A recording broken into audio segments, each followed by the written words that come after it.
mungkin saya punya istri almarhumah ini, mungkin kedua dari Nabi dia punya kesabaran. Tidak pernah Luar tidak biasa. pernah banyak cerita. Apapun saya merasa bahwa diri saya banyak tidak betul. Iya. Ya, tapi banyak tidak betul dan dia tahu.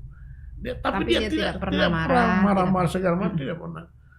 Dia tidak pernah komplain, marah begini. Biasa kan keluarga. Oh, marah begini, tidak pernah.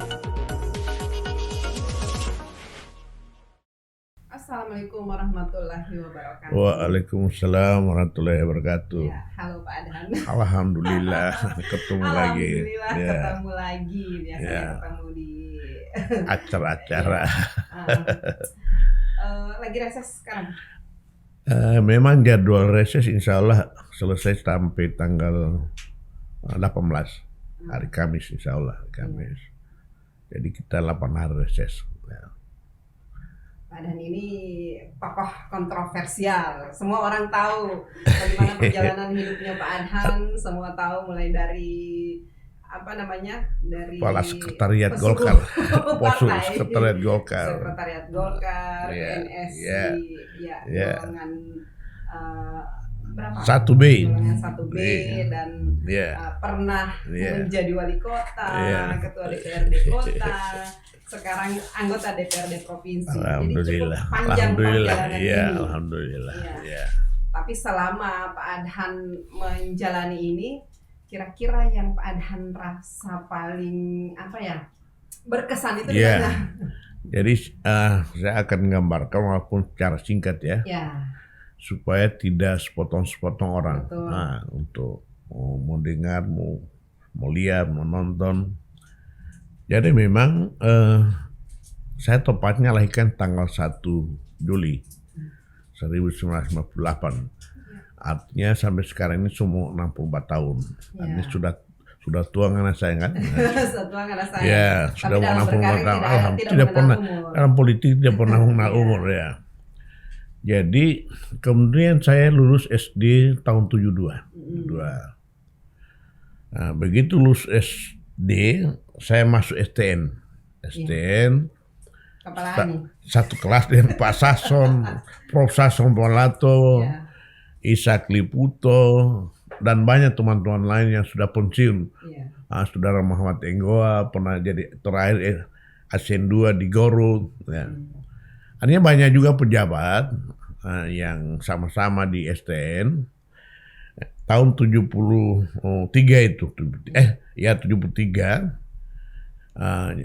Sesudah itu saya masuk STN.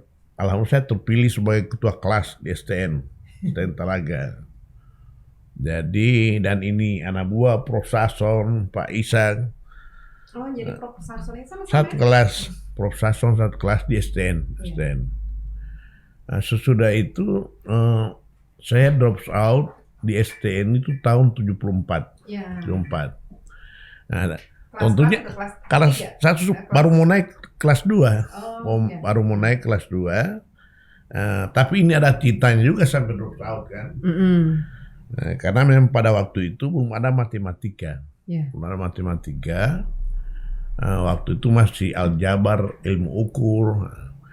Ada yang guru namanya Pak Yudin Mustafa dan alhamdulillah boleh sekarang masih hidup, kasihan. Alhamdulillah boleh masih hidup. Sampai minta maaf ini. Oh sudah. Bahkan sudah pernah saya telepon. Pokoknya sudah banyak bicara beliau. Pada saat itu sebagai guru aljabar dan ilmu ukur, beliau kasih tugas siswa. Nah, pada saat sudah pemeriksaan, pada saat itu saya punya tidak ada pekerjaan rumah ini. Memang tidak dibikin atau? Memang tidak dibikin. Jadi saya ditanya, baru karena saya bilang tidak ada, saya dipanggil ke depan. Nah, jadi kemudian saya berhadapan dengan beliau, terus diangkat di kening saya, Nah, diangkat kening. Begitu beliau angkat di kening, saya ajar dengan pelungku beliau. Saya tidak sekolah lagi. Tidak sekolah lagi, drop out. Tahun 74 itu, kemudian saya kerjanya cuma kesana kemari, pada akhirnya bergabung dengan Band Heroes. Di Bendeheros. Masih SMP ini? Iya, sudah drop out ini. Iya, maksudnya berarti masih umur belasan itu. Ya, pada saat itu saya bergabung, cuma saya tukang angka alat. Ya. Apa namanya itu? Rodis. Ya. Ya. Tukang angka alat di Bendeheros, dan mereka kasihan Al-Fatihah untuk teman-teman sudah meninggal sebagian besar. Herman Kobi, Pak Ramsi Katili, Pak Yudi, Pak Nison Lihawa, Yudin Muhammad, dan sudah meninggal mereka semua, Udin Kobi. Jadi saya sebagai Rodis di Bendeheros itu, tetapi kalau menurut saya masuk di Bendeheros itu saya ada ilmu juga yang saya bisa tangkap dari pengalaman situ. Ya. Karena memang saya tukang angka alat, tetapi tugas saya kalau misalnya mereka mau tampil, mau main di Marisa, Paguat, Tilamuta atau di Kuandang, jadi tugas saya tukang angka alat sekaligus saya publikasi. Ya. Publikasi waktu itu cuma pakai bendi, kalau tidak cuma pakai motor. Artinya dari pengalaman itu juga saya bisa dapatkan ilmu di situ. Artinya, sebab kalau mau publikasi mesti mau susun kalimat yang bagus, mau susun kata-kata yang bagus. Ini karena ini mengundang orang. Oh iya. Jadi saya anggap itu pelajaran. Buat saya. Sehingga saya bisa menjadikan itu merupakan sarana pelajaran buat saya. Saya ikut itu. Sesudah itu dan memang pada saat sudah saya drop out itu, memang kerjanya cuma mabuk-mabukan. Orang tua apa gimana? Orang tua guru, saya punya papa, alhamdulillah guru beliau, mama masih ada, tapi tiap malam kerja cuma mabuk. Ya. Orang tua tahu? Tahu. Pulang ke rumah saya dilarang juga. Kadang-kadang pulang ke rumah sudah tidak sadar, tidak sampai ke rumah. Kadang-kadang cuma sampai halaman rumah itu sudah langsung jatuh, mabuk-mabuk di situ, buang muta-muta di situ, sampai pagi baring di halaman rumah. Dia itu kerja tiap malam. Alhamdulillah pada tahun dan itu saya punya selama saya masa Malang Lambuana itu sampai Payatu, jalan itu sampai Paguat, Pupayat, Majalan. Baru tahun 2006, tahun 76 saya kembali ke kota.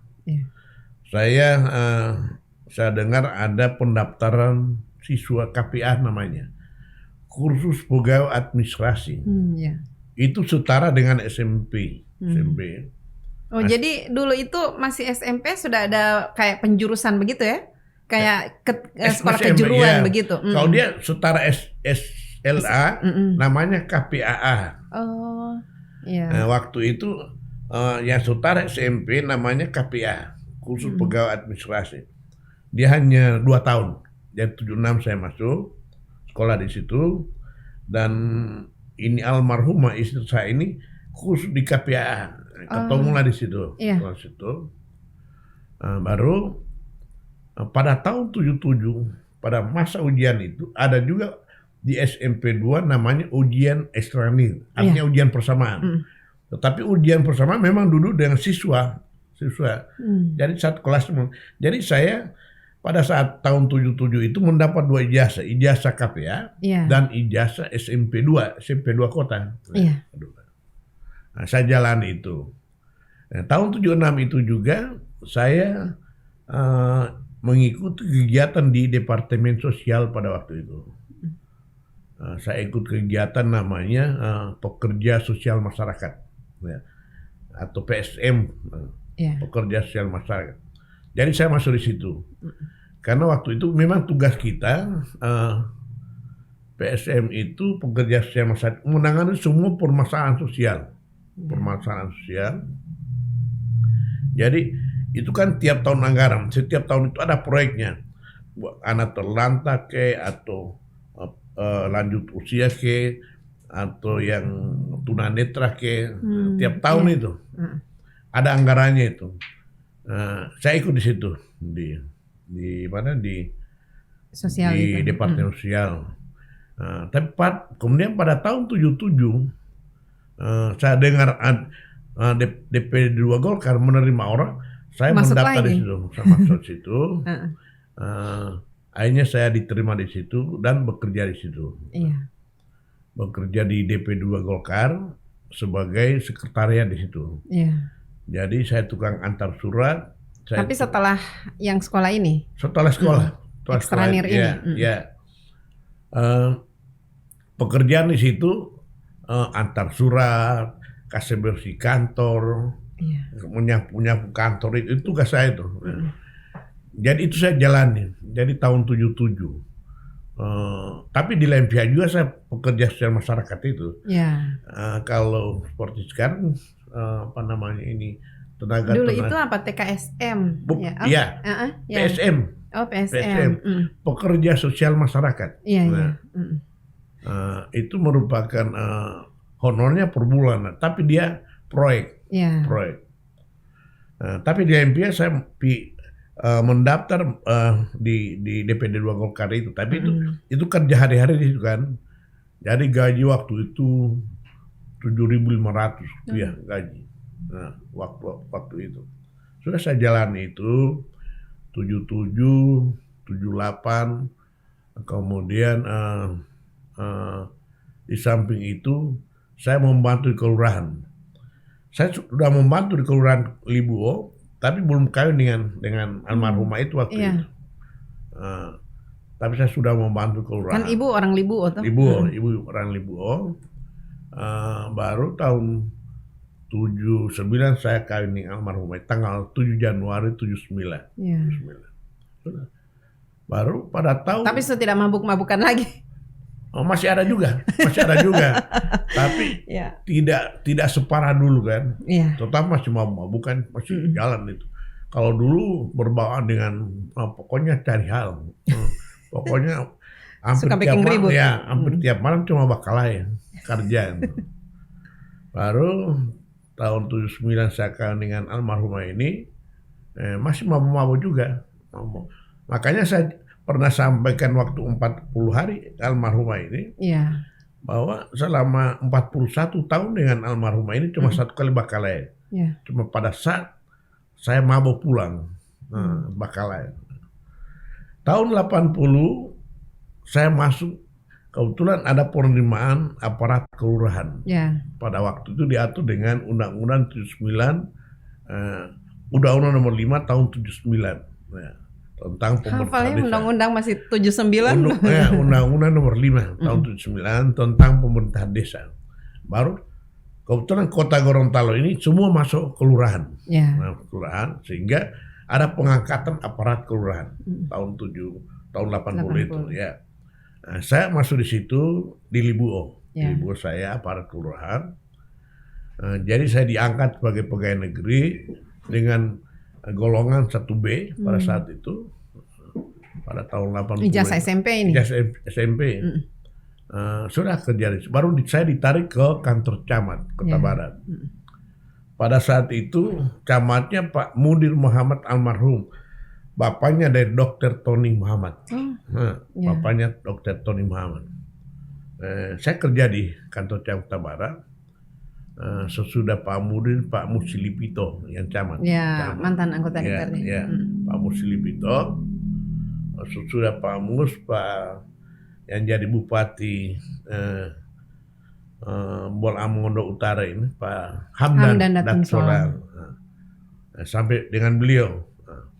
Itu sudah berkisar sekitar tahun-tahun 82, 83, 84. Saya masih pegawai. Baru sesudah itu saya dipindahkan lagi ke Kelurahan Tomlo Butao. Wali kota pada saat itu Pak almarhum Yusuf Dali. Pak Yusuf Dali. Waktu kita diangkat jadi pegawai ini, wali kota waktu itu sudah Pak Hasan Abbas Nusi. Yang ganti Pak Yusuf Dali yang ganti. Pada saat Pak Yusuf Dali wali kota, saya aparat kelurahan Tomlo Butao. Aparat kelurahan Tomlo Butao. Nah, tapi saya waktu jadi dekat dengan Pak almarhum ini. Artinya Pak almarhum wali kota waktu itu Pak Supdali itu termasuk yang membuat jalan dua susun itu. Oh, JDS. JDS itu, beliau yang buat itu. Iya. Itu memang posisinya begitu ya? Tidak. Baru dibikin. Oh. Tadinya itu cuma satu jalur. Iya, rata berarti. Ya, rata. Terus? Baru sebenarnya cuma yang di atas ini, jalannya itu sebenarnya cuma yang di atas. Oh. Baru dibeli oleh pemerintah yang di bawah itu. Yang di bawah. Itu. Oh, iya. Baru dibuat oleh Pak Yusuf Dali itu jalan. Masih Pak Yusuf Dali itu. Termasuk ini Andalas, masih Pak Yusuf Dali yang merintis ini. Tadinya ini jalan kan cuma sempit. Iya. Baru masih Pak Yusuf Dali dibuatlah. Diperluas. Diperlebar. Beliau beli tanah-tanah ini sehingga jalannya jadi lebar. Waktu Pak Yusuf Dali dekat dengan saya hampir pokoknya tiap hari di ruangan beliau. Tapi beliau tidak tahu saya aparat kelurahan kan. Iya. Nanti satu saat beliau datang di kantor Kelurahan Modu, beliau lihat saya punya nama di situ ada. Iya. Ada namanya. Waktu siang saya ketemu beliau tanya, kamu ini pegawai di sana? Harus saya tahu sama Pak Yusuf Dali. Akhirnya saya dekat dengan beliau, Pak Yusuf Dali. Jadi ke kantor wali kota itu ngapain? Saya semacam jadi tempat konsultasinya beliau dan saya juga sudah mulai belajar politik kan. Jadi dia tanya. Pada akhirnya saya diangkatlah saya sebagai katakanlah TS-nya seperti itulah TS-nya beliau. Yeah. Jadi dekat dengan beliau. Sesudah itu, sesudah Pak Yusuf Dali wali kota kan maju kedua, Pak Supdali. Karena pada waktu itu pemilihan kepala daerah itu dari Pak Yusuf Dali, dari Pak Supilon Dato, kemudian dari Pak Supilon Dato ke Pak Hasan Abbas Nursi. Ke Yusuf Dali, baru ke Pak Najamuddin. Ini semua masih DPR ya, sampai Mak Medi. Ya. Sampai Mak Medi itu masih DPR yang milih. Ya. DPR. Pada saat Pak Yusuf Dali itu, ketua Golkarnya Pak Nurdin Munafa. Almarhum juga beliau kasihan. Baru beliau mau maju juga. Ya. Ini ada kisah menarik ini dan saya saksinya. Beliau maju wali kota. Iya. Pertama ini Gorontalo Pos ini belum ada, masih Manado Pos. Manado Pos. Tidak. Kalau pemilihan Pak Medi sudah Gorontalo Pos. Tidak, ya. Waktu Pak Dali. Oh, Pak Dali belum. Mau maju masih Manado jabatan Pos. kedua, masih Manado Pos. Wartawannya di sini masih Pak Haji Lala. Ya. Baru waktu itu masih diatur dengan Undang-Undang Nomor 5 Tahun 79 tentang pemerintahan daerah. Di situ sebagai syaratnya bahwa DPR hanya mau akomodir 5 orang calon, baru 5 orang calon ini dikirim ke Depdagri. Nah, Depdagri yang menurunkan 3 calon, 3 calon ini yang dipilih oleh DPR. Jadi sistemnya seperti itu ya? Undang-Undang Nomor 5 Tahun 74 itu. Jadi 5 orang dikirim ke Depdagri. 74 atau 79? 74. Undang-Undang Nomor 5 Tahun 74. Kalau Undang-Undang Nomor 5 Tahun 79 tentang pemerintahan desa. Ini pemerintahan daerah. Undang-Undang Nomor 5 Tahun 74 pemerintahan daerah. Jadi dikirim 5 nama ke Depdagri, turun dari Depdagri tinggal 3 orang. Tapi dari 3 orang itu sudah ada yang diarahkan yang harus dipilih oleh DPR. Jadi pada saat itu 5 nama yang dikirim. 5 nama Pak Yusuf Dali, kemudian Pak almarhum ini termasuk Pak Nurdin, kemudian Pak Medi, dikirim ke Jakarta. Nah, 3 nama ini. Jadi begitu dikirim ke Jakarta, saya buat pernyataan di Manado Pos di Haji Lala ini. Saya bilang bahwa sebaiknya Pak Nurdin Monoarfa mengundurkan diri, karena yang pantas jadi wali kota, karena ini Pak Yusuf Dali ini wali kota kedua ini ya. Tapi memberi pernyataan ini saat Pak Adhan masih PNS? Masih PNS. Saya bilang sebaiknya Pak Nurdin mengundurkan diri. Jadi masih kita berikan Pak Yusuf Dali untuk memimpin kota ini. Karena Pak Yusuf Dali ini kalau kita mau bicara jujur, ini pertama dimulainya ini jalan Hot Mix, namanya Hot Mix ini masa Pak Yusuf Dali. Ya, jadi begitu beliau terpilih pertama, semua jalan-jalan di Kota Gorontalo di aspal Hot Mix. Pak Yusuf Dali. Jadi hasil karya beliau ini masih ada sampai sekarang. Sampai sekarang, ya. Jadi waktu itu saya suruh mundur Pak Nurdin, hingga terjadi polemik dan justru beliau almarhum kasihan marah sama saya, Pak. Nah, sesudah itu sudah mau tahun 94, daripada saya sudah lebih banyak berpikir urusan politik, pada akhirnya saya mengambil sikap mengundurkan diri dari pegawai, bukan di pegawai. Saya memilih sebagai politisi lah, aktivis, sebagai politisi. Jadi saya tinggalkan pegawai negeri dan saya berkiprah terus di dunia politik. Nah, tapi alhamdulillah saya 99 terpilih untuk pertama kali anggota DPR. Tetapi sebelumnya saya sudah pengurus Golkar, pengurus DPD 2. Tapi sistem waktu itu juga kan belum ada seperti sekarang, nggak ada daerah pemilihan. Kalau dulu tidak, Kota Gorontalo. Kota Gorontalo itu memang saya sudah dari tahun pemilu 97 sudah masuk calon. Tapi calon masih nomor sepatu di bawah. Tahun 92 saya sudah calon. Kemudian karena waktu tapi itu kan, belum ada dapil mewakili dapil mana begitu, cuma mewakili partai. Jadi kan DPR-nya ada 25 orang, jadi calon juga 25 orang. Gitu. Jadi tidak ada dapil kan. Jadi untuk Kota Gorontalo DPR-nya 25 orang. Jadi setiap partai itu mencalonkan 25 orang juga. Setiap 100%. Partai. 100%. Tahun 92 saya sudah calon, 97 juga saya calon. Umur berapa itu ya? 92? 58, sekitar 20 aja. 20. 30-an. Iya 20-an ya. Nah, baru kan pemilu 97 itu dipercepat tahun 99 lagi kan, karena ada kejadian tahun 98 itu akhirnya kan pemilu dipercepat, reformasi itu kan. 99. Nah, 99 itu saya sudah ketua Golkar Kota Barat. Nah, karena waktu dulu di Golkar itu kan tidak ada namanya ketua partai kan, namanya cuma komisaris kalau kecamatan-kecamatan. Tapi dari tahun 92 itu saya sudah pembantu komisaris. Komisarisnya waktu itu Pak Aruji Manopo, Pak Aruji Manopo, komisarisnya Pak Aruji Manopo. Saya pembantu komisaris. Sampai dengan masa reformasi itu. Pada masa reformasi berubahlah ini struktur. Nah, jadi tiap kecamatan ada ketua partai. Saya ketua partai di Kota Barat. Kota Barat masuk jadi calon. Kemudian alhamdulillah saya sudah terpilih 99 itu. Dan memang waktu itu calonnya nomor 1 Pak almarhum Pak Nur Mondoape kan, beliau sebagai ketua partai. Nomor 2-nya Pak Dr. Rahman Pakaya. Nomor 3 sudah almarhum kasihan semua ini. Pak Air Konio. Saya nomor 4. Nomor 4.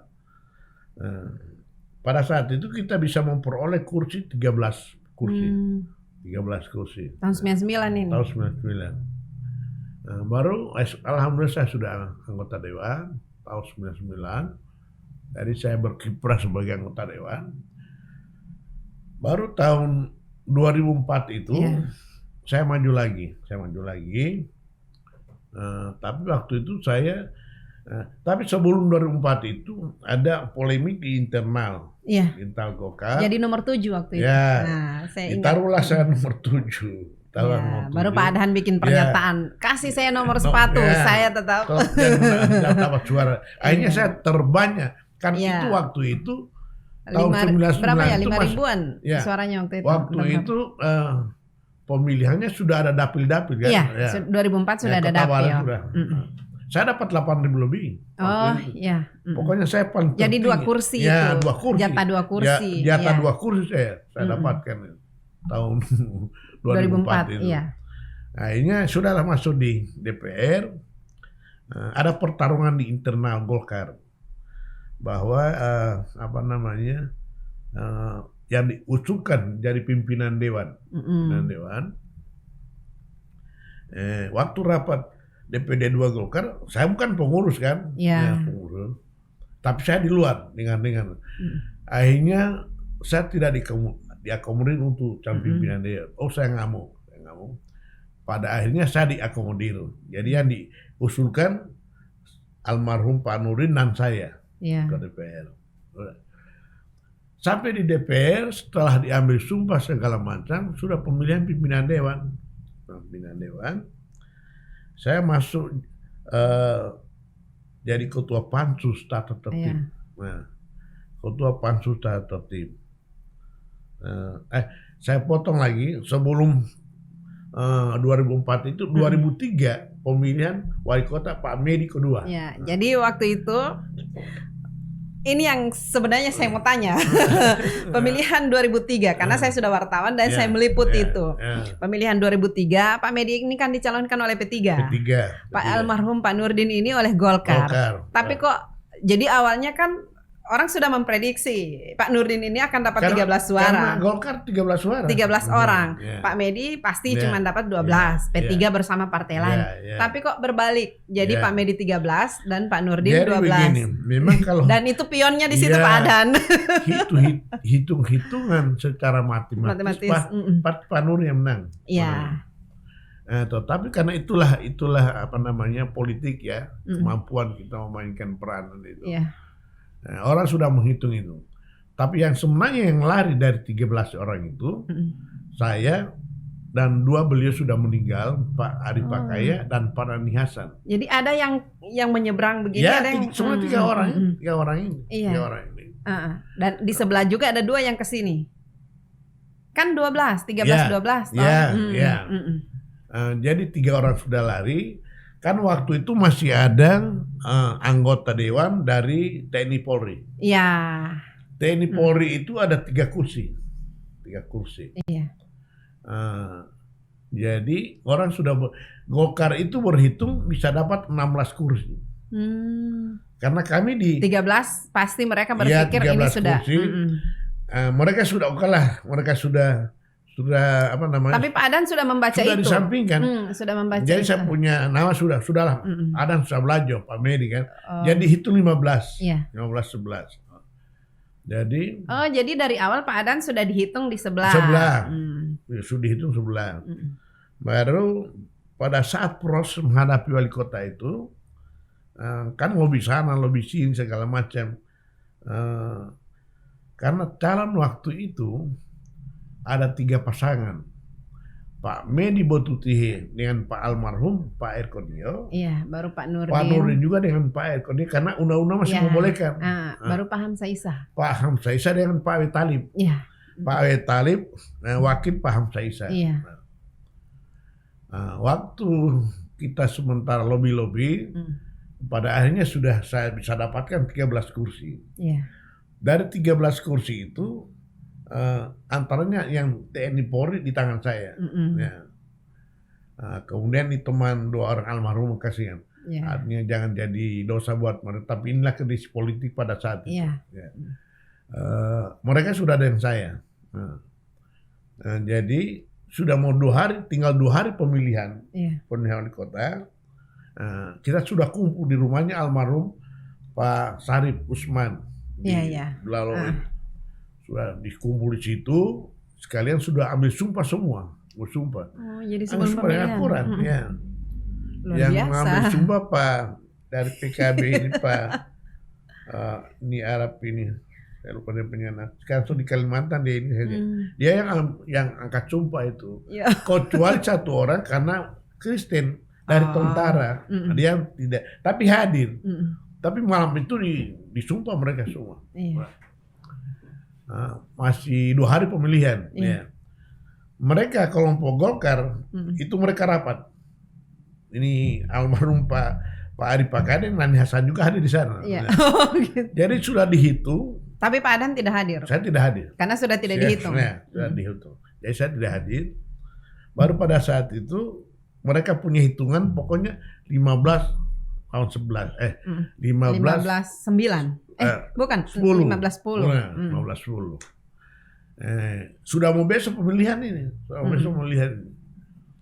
Malam itu kami coba kumpul di rumahnya Pak almarhum Pak Medi Botuhe di jalan di Sental situ. Jalan Samrat. Ya. Sudah besok paginya, tapi di Lembia kasihan ini almarhum Pak almarhum apa? Karena beliau sudah yakin beliau sudah mau menang. Sepotong sapi. Sepotong sapi lah, kemudian sebangun tenda lah segala macam. Sudah.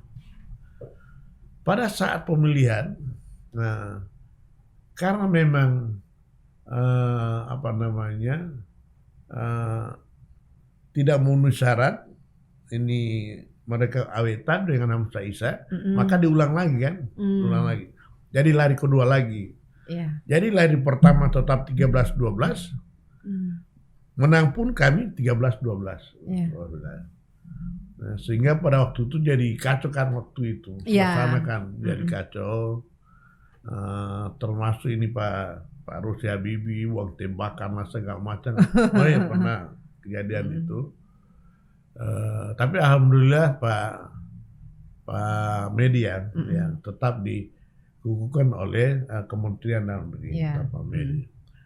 Itu 2003 baru 2004 baru lanjutan tadi 2004 setelah di DPR ya. Itu Pak Adhan bisa memainkan itu bagaimana itu? Kemudian apa itu tidak dapat sanksi dari partai? Karena waktu itu artinya juga saya berbawaan dengan kepala ini juga waktu itu kan.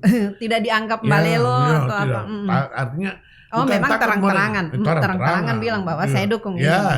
Berarti kan tidak melawan keputusan partai. Tidak sembunyi-sembunyi. Tapi waktu itu ketua DPD 1 almarhum Pak Ahmad Pakaya. Ahmad Pakaya. Waktu menghadapi Pilwako ini. Jadi waktu itu Pak Ahmad Pakaya di Jakarta. Beliau telepon saya. Dia punya istilah Gorontalo. Kan beliau Pak Ahmad Pakaya itu kalau panggil saya Nani. Nani. Ya. Dia telepon saya. Dia bilang begini. Nani. Pendek putih alubaya daripada putih alutulalo. Betulalo kan. Pendek putih alutulalo, jangan putih alubaya. Iya. Itu pesan beliau. Biar nanti putih tulang, jangan putih.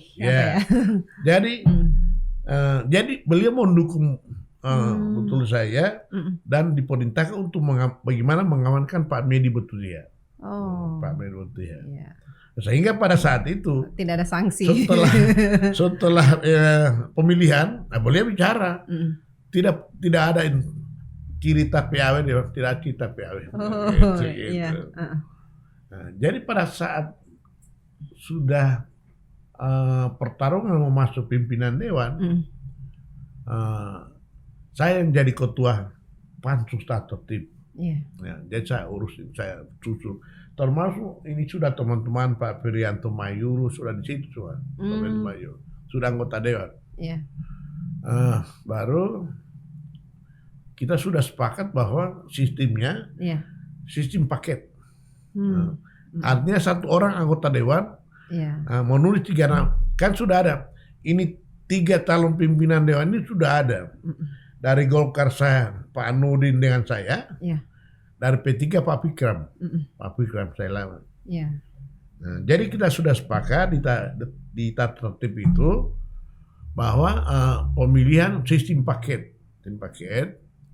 Jadi satu orang langsung bisa menulis 3 nama.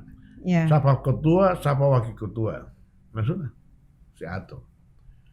Jadi pada saat pemilihan pimpinan dewan, sudah voting. Nah, begitu dibacakan, jadi saya paling terbanyak. Artinya pasangan saya ketua, Pak Fikram wakil ketua, baru Pak Nurdin. Pak Nurdin tidak pernah dapat posisi ketua. Dari semua anggota dewan menulis saya ketua. Kecuali Golkar ya, Iya. kecuali Golkar ya. Tapi ini teman-teman lain menulis saya ketua dewan. Iya.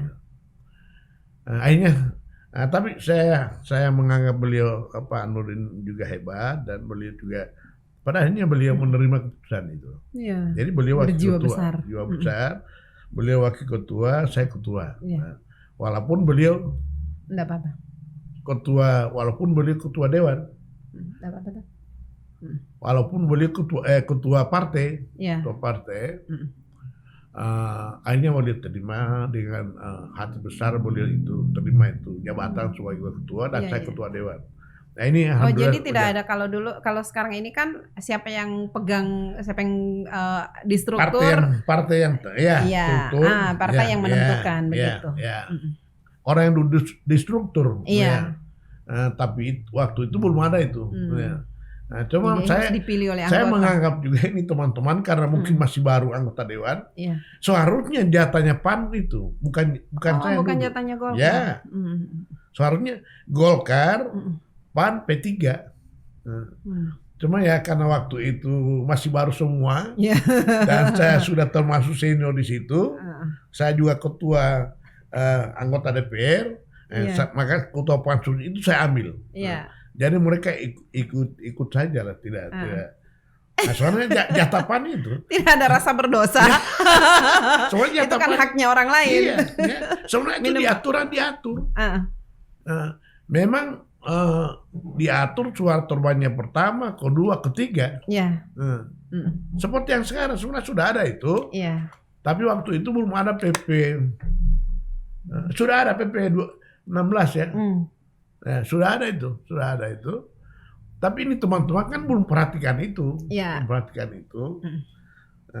Sehingga saya tetap memaksa jadi calon pimpinan dewan. Alhamdulillah bisa selesai itu, saya jalani itu, dan alhamdulillah selama saya ketua dewan, artinya berbuat yang terbaik untuk kepentingan rakyat kan. Nah, itu yang terjadi selama saya ketua dewan. Nah, baru 2005 itu pemilihan ketua Golkar, Musda Golkar dibikin di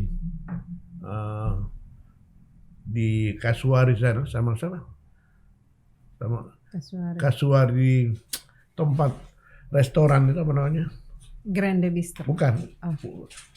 Ya restoran lama itu. Soan. Oh, Nyur ya, Iya, dibikin Nyur di situ. Indah. Nyur Indah dibikin di situ.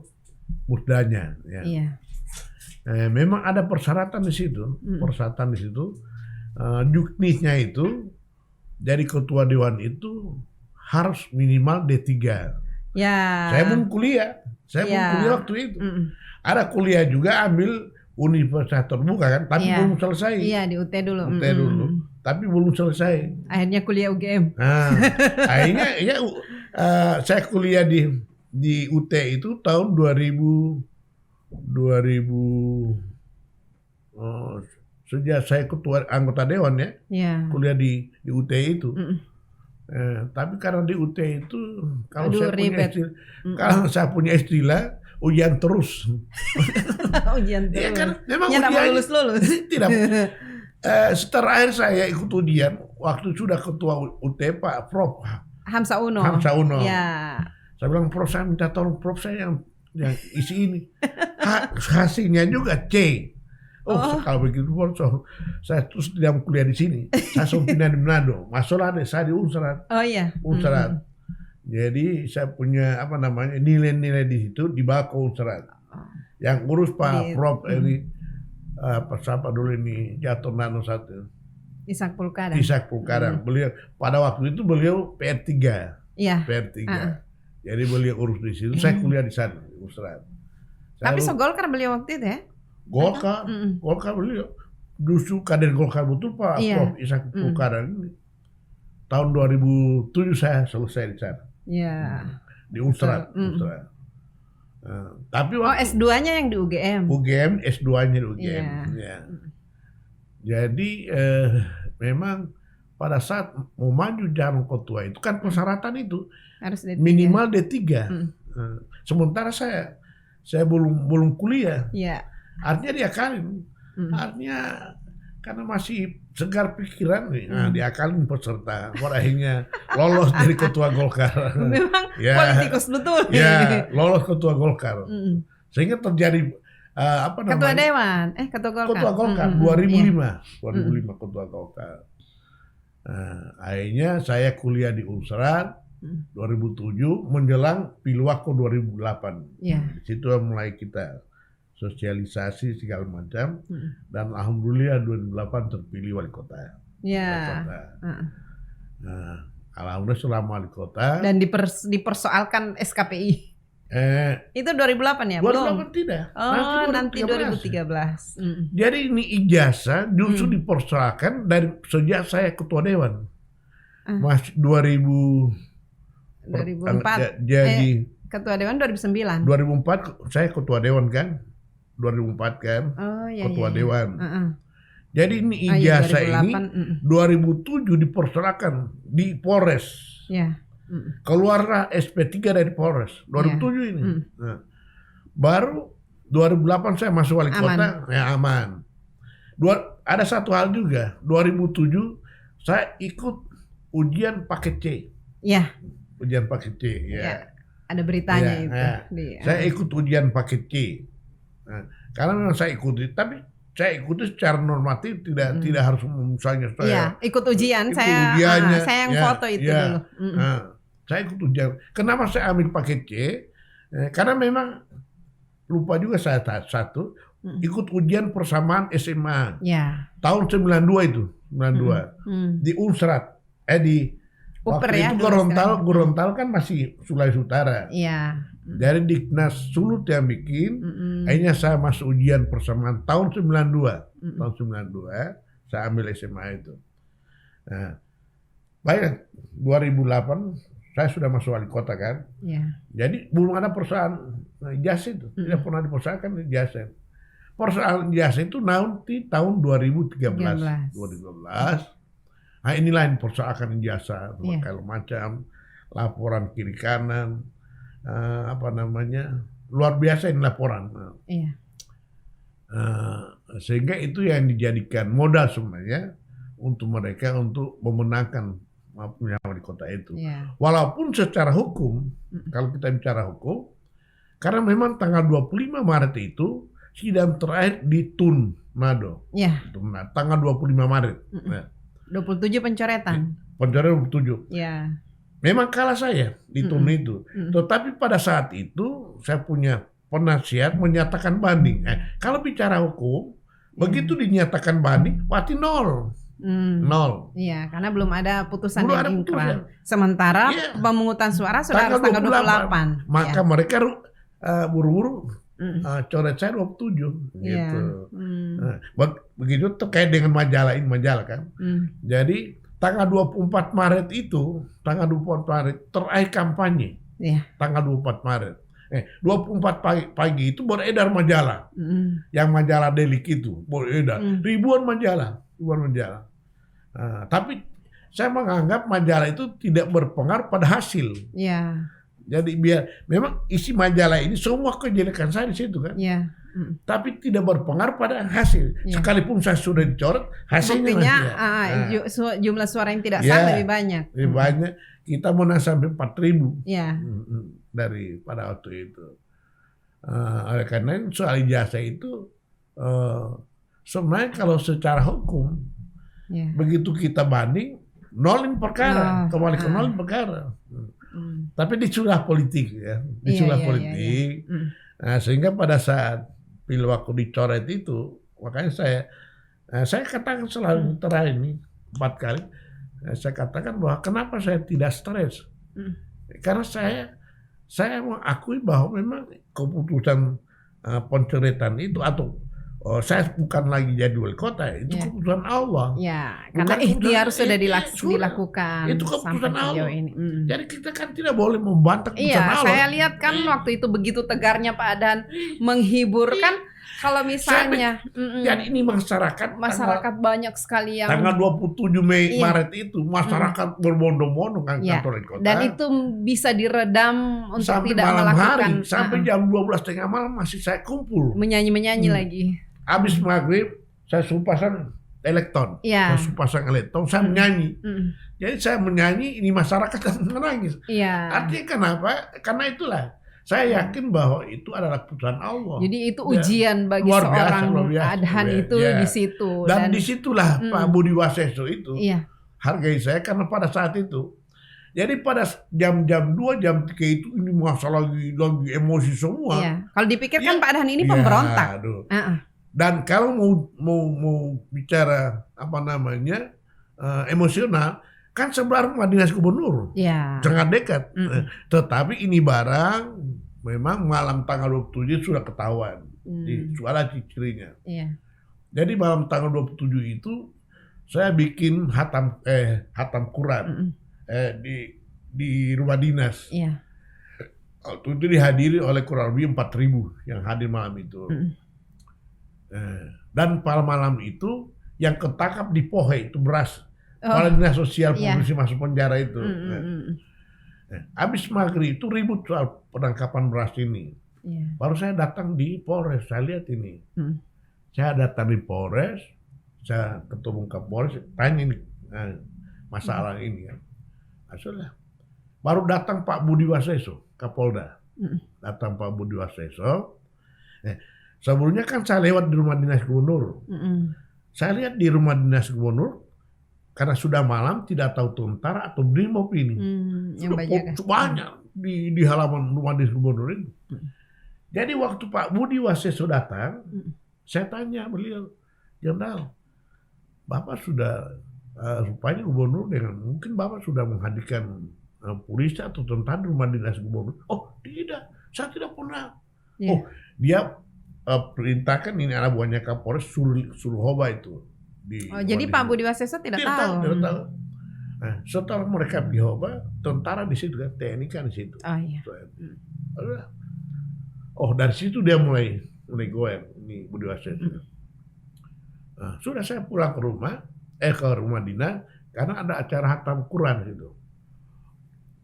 Sambil kita ngobrol sama teman-teman ini dan ini para TS segala macam, baru ini pegawai-pegawai sampai jam 4 pagi. 4 pagi. Nah, sehingga kejadian waktu pencoretan itu saya sementara tidur di kursi kan. Iya. Jam 2 itu kan.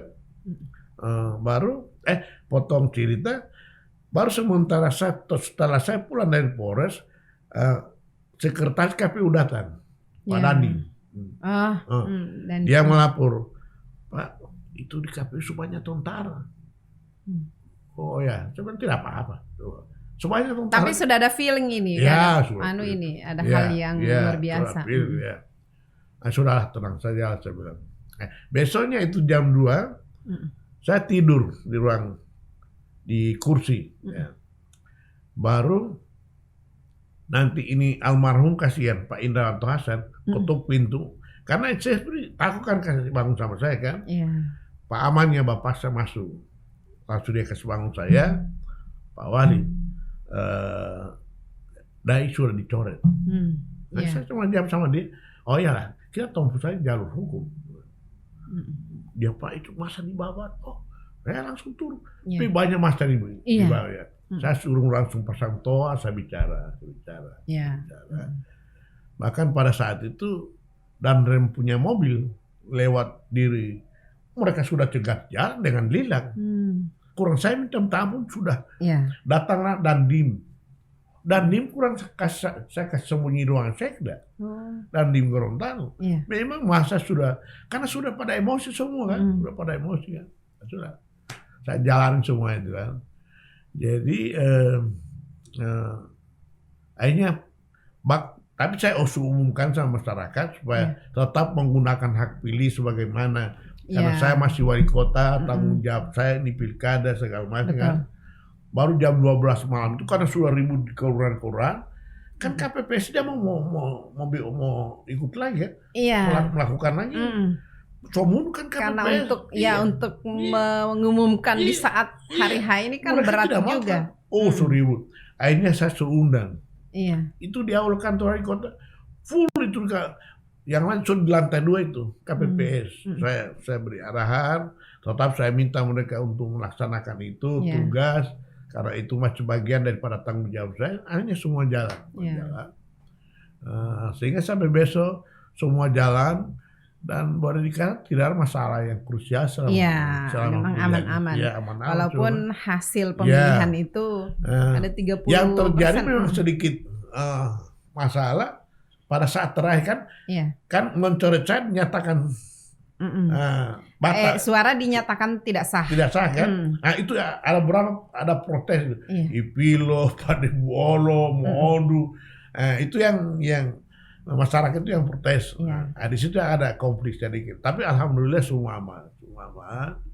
Dan alhamdulillah pada saat itu semua berjalan lancar. Tetapi di dalam kondisi seperti itu kan gugatan jalan. Saya kan gugat juga di MK. Waktu itu saya punya pengacara Pak Yusril. Pak Yusril Mahendra kan. Beliau. Nah, coba karena memang kelebihan kita selama ini berpolitik, dari sejak saya tahu berpolitik ini, ataupun kemudian saya ikut pileg itu, saya tidak pernah main materi kan. Sampai dengan kemarin, jadi anggota DPR juga sekarang itu tidak pernah. Setengah sen dan pun Pak Adan tidak. ini kan punya pemilih loyal. Itu pilu aku 2008. Nah, itu 2013 apalagi tidak pernah. Tapi satu yang saya sampai hari ini saya selalu bilang ke orang-orang bahwa Pak Adhan itu orangnya sangat komitmen dan jujur saya sempat beberapa kali minta tolong dan Pak Adhan itu kalau misalnya Pak Adhan bisa, Pak Adhan pasti bilang oke, boleh ini. Tapi kalau tidak bisa, Pak Adhan langsung jujur, saya tidak bisa. Begitu. Artinya begini. Dan orang yang sangat komitmen. Dalam hidup ini sebenarnya pengalaman saya dan ini merupakan modal utama bagi saya adalah sikap itu. Para politisi termasuk perhitungan saya karena sikap itu. Kalau saya bilang tidak ya tidak. Tidak. Saya ingat betul itu. Dan itu yang dan itu yang kadang tidak berani berjanji kalau memang tidak bisa. Dan sampai dengan tadi kemarin saya bicara soal janji-janji. Dan ini saya tidak pernah lakukan ini. Kalau tidak ya tidak boleh ya tidak boleh. Ataupun mungkin proses masih jauh, bersabarlah. Jangan dijanjikan. Artinya ini pengalaman saya ini sampai sekarang saya pertahankan dan ini termasuk alhamdulillah termasuk yang diperhitungkan oleh para politisi lainnya. Kalau saya katakan tidak ya tidak, apapun terjadi. Apapun terjadi.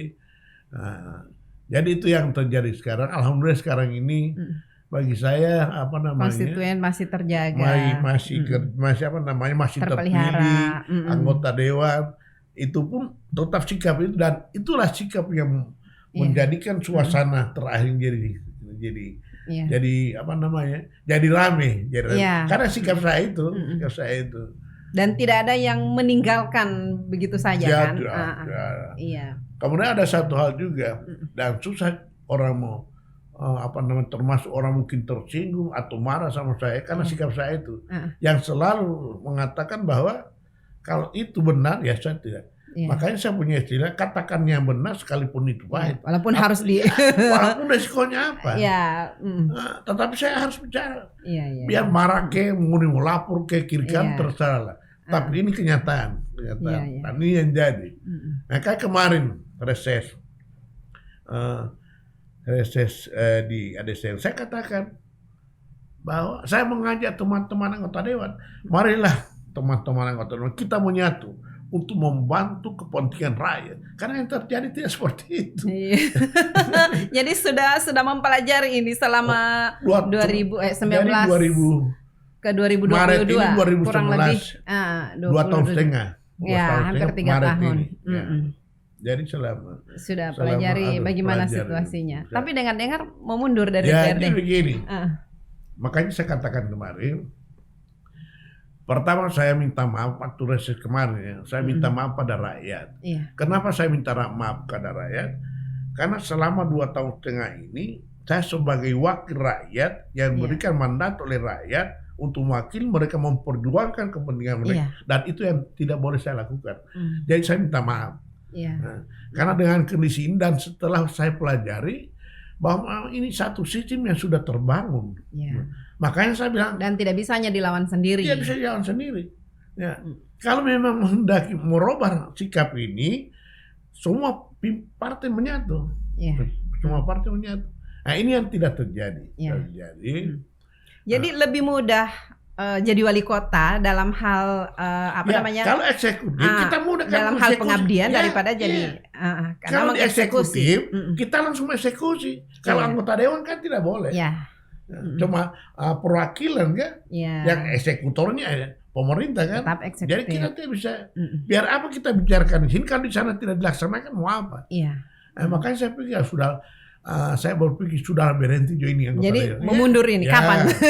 Saya bilang begini, kadang-kadang saya goyang sama teman-teman di dewan,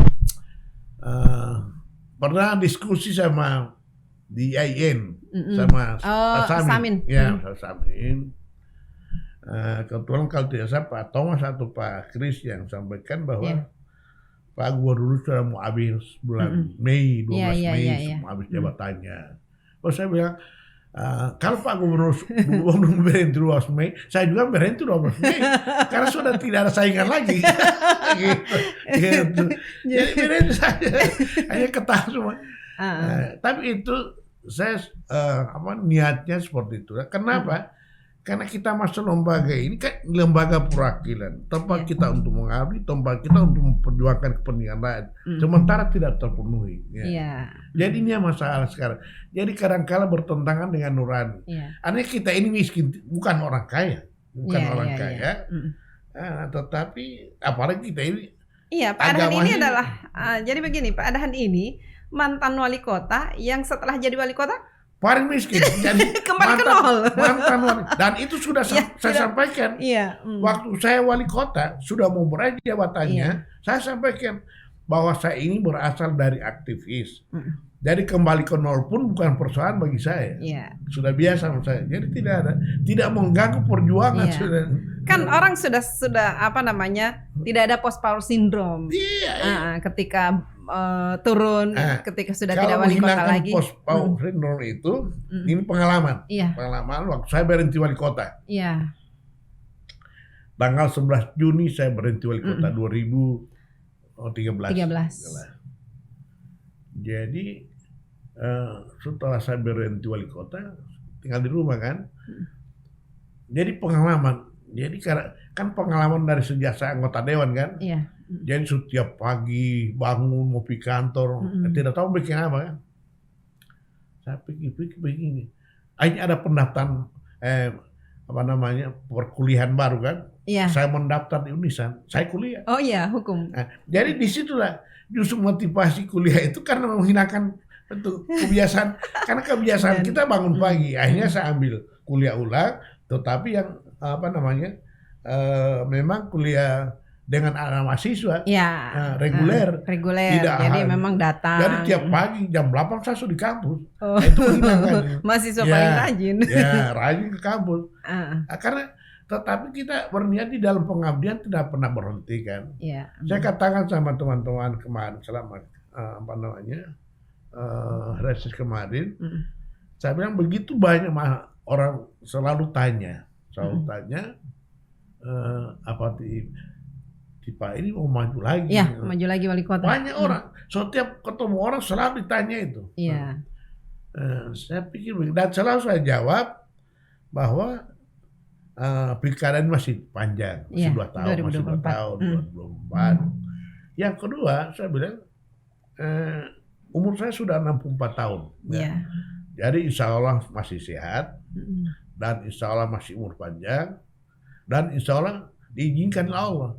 Kalau semua ini ada, tidak pernah ada kata tidak di dalam perjuangan politik. Saya akan siap maju. Kemarin saya sudah umumkan saya siap maju. Walaupun tetap mengacu pada kesehatan, umur panjang. Nah, ini yang paling utama ini. Betul. Biar kita mau bilang maju juga sekarang, Tapi kesehatan tidak mungkin kan? Iya. Oleh karenanya tergantung kesehatan. Uang urusan belakangan. Ya. Itu uang urusan nanti itu uang pasti akan datang sendiri. Iya. Karena ini pengalaman saya ini sejak maju wali kota, DPR segala macam tidak pernah ada uang di tangan. Iya. Contohnya kemarin untuk anggota DPR ya sekarang ini, waktu pilih saya tidak ada uang.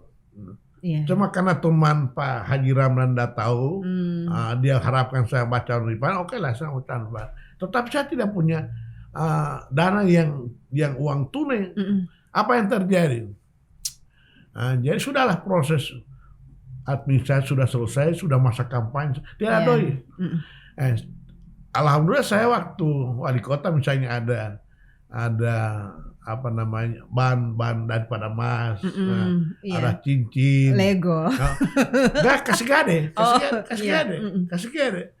Sekarang masih ada di gadean itu masih jam tangan dengan cincin satu, jam tangan jadi Rolex. bayar bunga terus. Jam tangan Rolex, saya kasih gade. Cuma itu yang membiayai ini pilih kemarin. Tidak ada setengah semua dari. Makanya saya bilang, saya ini maju apa adanya, tidak beban apa-apa. Jadi karena tidak mengeluarkan biaya yang berat juga, ya bebannya lebih berat pada kita di dalam memperjuangkan kepentingan rakyat. Itu masalahnya. Dan ini yang saya lihat di Dewan tidak. Luar biasa ini perjalanan hidup. Terakhir mungkin saya mau tanya ini. Sepeninggalnya Ibu, Pak Adhan ini kan pasti kelihatan agak down. Ya. Seberapa besar peran seorang Ibu Salma jadi Ointu? Makanya saya bilang begini, peranan istri di dalam jabatan sangat dominan. Sangat dominan. Saya beri contoh. Waktu beliau masih hidup, kasihan. Waktu saya wali kota, kalau ada yang misalnya orang bertamu ke rumah, pertama dulu, kalau dia melihat saya ada uang banyak, dia mau tanya, uang dari mana itu? Dia mau tanya. Apalagi guru agama. Dia mau tanya. Kemudian kalau ada orang datang ke rumah, dia mau tanya, ada apa dia? Ada antar empor? Oh tidak, sebenarnya cuma pasien. Yang berikutnya misalnya, selama saya wali kota, tidak pernah ke kantor. Tidak pernah kan? Dia ke kantor itu nanti mau undang PKK, acara PKK, dan termasuk anak saya. Kalau dia mau ke kantor itu kalau nanti mau minta doi. Tapi kalau tidak kepentingan, oleh karenanya peran istri dan keluarga sangat dominan. Artinya menjadikan pemerintahan jalan bagus, termasuk peranan keluarga, peranan saudara, peranan istri sangat dominan, peranan anak. Sebab kalau orang tua sebagai pimpinan atau pejabat, kemudian kita ganggu dengan permasalahan-permasalahan, dengan kepentingan-kepentingan lebih susah. Saya beri contoh, misalnya soal pengangkatan pegawai pernah ribut, pegawai. Pernah ada pengangkatan pegawai, kemudian ribut, katanya dikumpul uang 20 juta segala macam kan, nanti pada saat sibuk, baru istri saya melapor. Pak, saya juga ada dua orang 40 juta Pak. Saya wali kota. Nanti sudah bermasalah. Jadi tidak melobi ke Bapak. Dia kemenakan. Dia bayar ke orang begitu. Dia bayar ke orang. Ya ampun, padahal suami ini wali kota ini. Yang menentukan suami ini. Tahu juga dia bayar ke orang. 20 juta ke orang. Kemenakannya sendiri. Nanti setelah ribut baru saya mengaku. Tahu nanti setelah ribut baru dia lapor ke saya. Nah, artinya dengan demikian saya melihat bahwa peranan keluarga sangat penting di dalam peranan menjabat sebagai pejabat ya. Kalau keluarga juga susah diatur, kacau banget. Kacauin pemerintahan, kacau kita jadi pejabat. Kalau tidak bisa diatur keluarga, makanya sangat dominan peranan istri. Jadi seberapa besar rasa kehilangan itu setelah Ibu tidak ada? Saya pernah katakan begini, di 40 hari saya katakan tadi. Karena Pak Adhan itu drop itu saat drop luar biasa. Selama saya punya rumah tangga 41 tahun sampai beliau meninggal. Makanya saya bilang tadi cuma satu kali.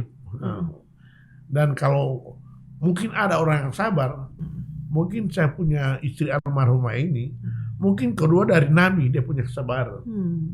tidak pernah banyak cerita. Apapun saya merasa bahwa diri saya banyak tidak betul. Banyak tidak betul dan dia tahu. Tapi dia tidak pernah marah-marah segala macam, tidak pernah. Dia tidak pernah komplain begini. Biasa kan keluarga. Begini tidak pernah. Tapi Pak Adhan merasakan itu setelah Ibu tidak ada. Iya. Maksudnya merasa bahwa ini perannya luar biasa. Luar biasa, perannya luar biasa. Sehingga saya ini terakhir ini cuma orang tanya tidak berpikir. Saya bilang agak susah juga berpikir itu. Sehingga biarlah saya sendiri yang di rumah. Tidak ada lagi berpikir untuk jadi masih ada kerinduan sampai hari ini. Ya, Al-Fatihah. Insya Allah surga untuk almarhumah. Ya. Kira-kira itu gambaran ya perjalanan hidup saya dan insya Allah ini nanti akan saya tuangkan di dalam buku dan memang itu rencana saya untuk membuat biografi untuk kita tinggalkan pada teman-teman generasi muda. Terutama cucu saya kan, supaya mereka juga ada. Luar biasa ya, anak cuma satu tapi cucu banyak. Ya, cucu 5. 4 laki-laki, perempuan 1. Wow. 4 laki-laki. Jadi penerus Dambea ini ada 4. Tapi jadi yang nomor 1 sekarang di SMA di MAN. Yang nomor 2 di MAN Model. MAN Model. Yang nomor 2 di MTS, yang nomor 34 di sekolahnya Ramli Jafar. Artinya begini, saya sudah pesan sama penyana bahwa dengan kondisi sekarang,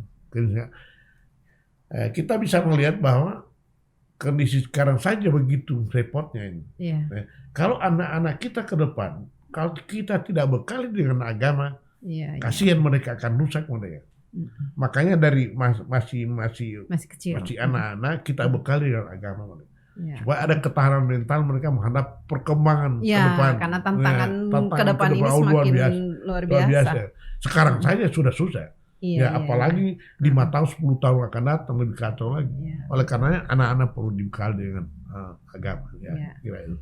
Oke, terima kasih banyak ini sudah datang berbagi di sini, berbagi inspirasi, berbagi pengalaman, berbagi kisah hidup yang insya Allah ada manfaatnya. Insya Allah sehat terus, supaya masih bisa terus mengabdi untuk masyarakat. Ya, insya Allah tidak pernah ada kata kecuali pokoknya yang penting sehat. Kalau sehat pasti bisa. Tidak ada kata tidak. Jadi Adhan Dambea tidak mengenal kata tidak. Tidak ada kata tidak di dalam pengabdian. Selama kita masih mampu, selama kita masih ada diberikan umur panjang, insya Allah akan mengabdi. Terima kasih. Assalamualaikum warahmatullahi wabarakatuh. Waalaikumsalam warahmatullahi wabarakatuh.